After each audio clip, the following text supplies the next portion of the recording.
raining.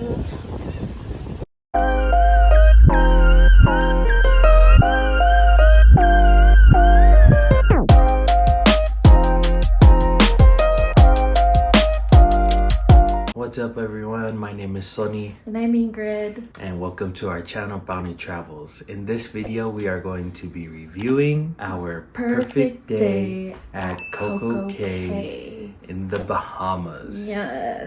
Yes, we went there during our Royal Caribbean cruise for our anniversary.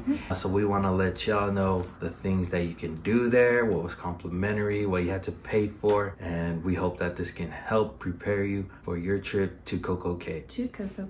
Alright, so we got to Coco Cay at 6 a.m. in the morning, but we weren't able to disembark until 8 a.m. The walk to the island is a pretty long walk, so they do have like a little tram thing that goes from the ship to the entrance of Coco Cay.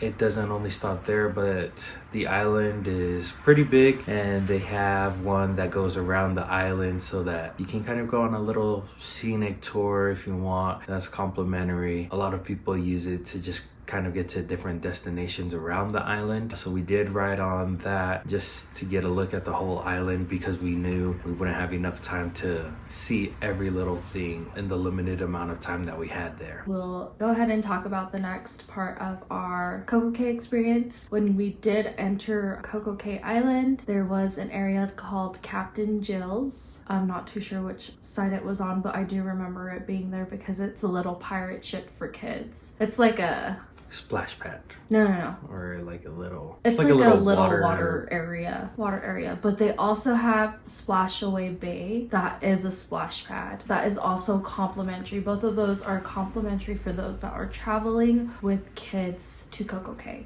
So it was really nice. Yeah, Captain Jill's is more for like little kids, while Splashaway Bay is like you're getting a little bit older, maybe like teenagers, or... I feel like our kids would have enjoyed it. Those are both complimentary. You don't have to pay for that. Right next to Captain Jill's is Royal Caribbean's water park that's on the island called Thrill Water Park. That one is not complimentary. You do have to pay for that. And so when we were booking our cruise, it was $80 per person. I thought I had booked it when we were going there, but when we got there, we got denied.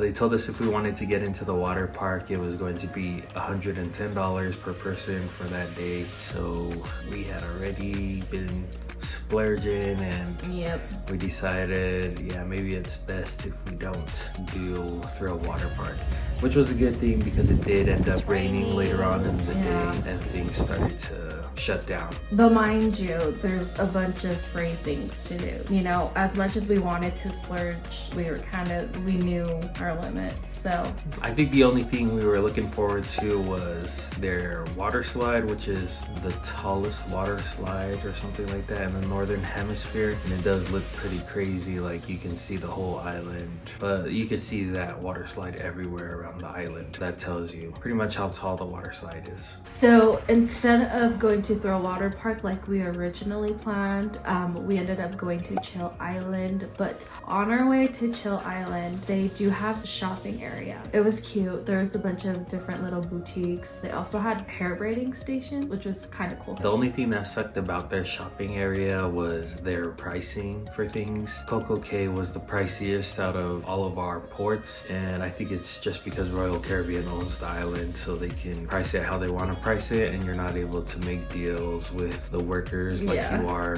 at the other ports.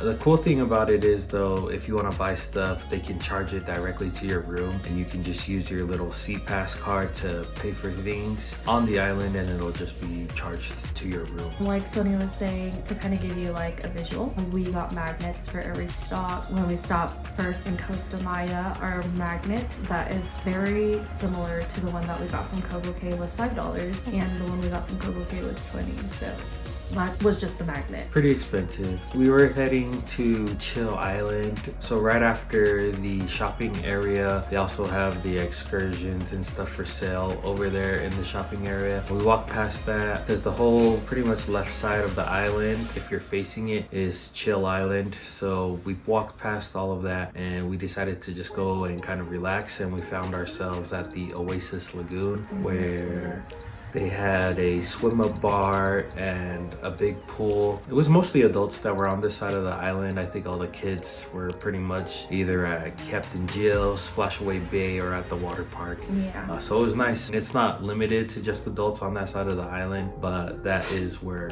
I would say 75% of the adults were. They had a DJ going over there at the Oasis Lagoon. I think some people had a little bit too much to drink because they tried to jump on stage and the DJ cut the music and was like, yeah, you guys need to get off the stage. Get down. So that was pretty funny. So one thing that I really wanted to do, or both of us wanted to do, was the hot air balloon that they have at Coco Cay. But when we booked, it was already sold out. As soon as you book your cruise, if you want to do the hot air balloon, you want to book it ASAP. Soon as you book your cruise, because we booked our cruise in, I want to say it was like December, and we didn't leave until April, but when we booked in December, the hot air balloon was sold out already. It was already sold out, yeah. And at the time, the hot air balloon was $75 per person. I think it was a good thing we didn't get the hot air balloon though, because we would have been later on in the day. But like I said, the weather got kind of bad around, I want to say like 3 o'clock, and they started shutting things down in the island. And something to be aware of if you book the hot air balloon is that if there's bad weather or like the winds aren't right, then they can shut it down. That's just something to be aware of. I don't know if they give you a refund for bad weather, and you'll just have to look on their website. But when you're booking your cruise, this is, especially if you're going to Coco Cay, you want to book a lot of your stuff before you actually go on your cruise. Probably at the same time you book your cruise, because a lot of the things that we wanted to do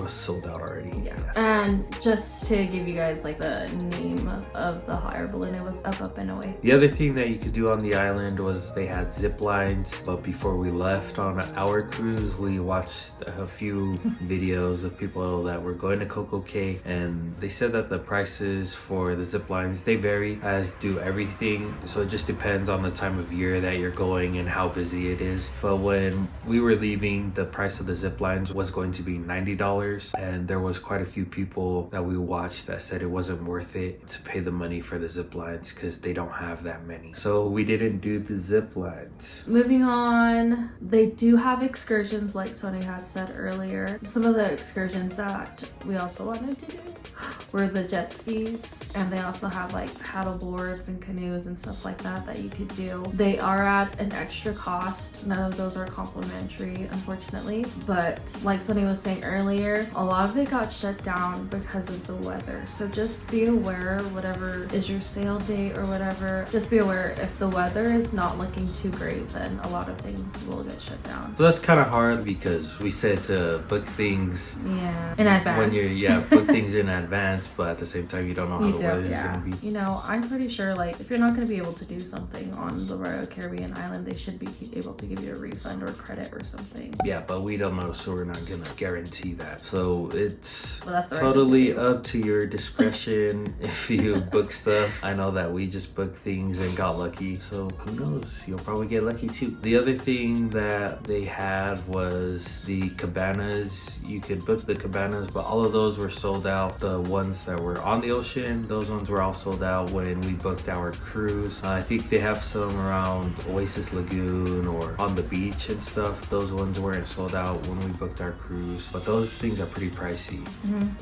For just the ones that were kind of on the ocean, the ones that kind of look like the Maldives, you know, those ones, I think, what was it? Was it 2,000? It was like $2,000. Or wasn't there one that was like $10,000 just for the day? I think it was those ones. Yeah, it was pretty pricey. So they had like a slide that like goes into the ocean. It was pretty cool, but not that cool. Not $10,000 cool. Yeah, if you want to book cabanas, the ones that are on the ocean, if you got money like that, those are the ones you want to book first because those sold out. Those were sold out already. Yeah. The ones around Oasis Lagoon and on the beach were still open. So the last thing that we wanted to touch base on is the food at Coco Cay. So there are complimentary places to eat on Coco Cay. One being the Snack Shack, that's where Sony and I had gone. Another is Skipper's Grill, and then the last one is Chill Grill. At the Snack Shack, they have a secret menu, so we are saving that video because there was a video that we watched where they just blurred out the secret menu the whole time. Yeah, the secret item, and I was like, because you know, sometimes, you know, usually they blur it out at the beginning and show it at the end. Yeah, this video they just blurred it out the whole time, so I think we'll do the same thing, blur it out at the beginning but actually show it, so instead of not showing it like a lot of other videos were. Yeah, so stay tuned for that video. But the Snack Shack was pretty bomb. They had mozzarella sticks, funnel cakes. Funnel cake, make sure you get the funnel cake when you go. Chicken sandwich. They had spicy chicken sandwiches. Yeah, it was some good food. Burgers. They had chicken. I think they had chicken tenders. Yeah, really good food on the island. Oh, really good food on Royal Caribbean. In general. So yeah, that's our review of Coco Cay. Anything, or scale of 1 to 10, what would you rate it? I liked it a lot. I would rate it a 9, only because we didn't get to do the thrill water park and also the hot air balloon and also the jet skis. Yeah, I think this is gonna be the first one where I rate it a little bit lower than Ingrid. I would give it an 8 out of 10 just because, yeah, we didn't plan ahead. I mean, this was our first cruise, but now we know a few more things, so the next time we book a cruise, we will definitely get in early on some of the excursions and the activities that you're able to do. It was a good experience overall, I would say, but at least we know what to do and what not to do the next time we go. Please comment down below some of the cruises that you've been on, things that we should do at any of the ports that we've been to, especially Coco Cay. Let us know. And if you've been to Coco Cay, share an experience with us, please. But don't forget to like, comment, and subscribe to the channel. Thank you for always joining us. Yes. High five.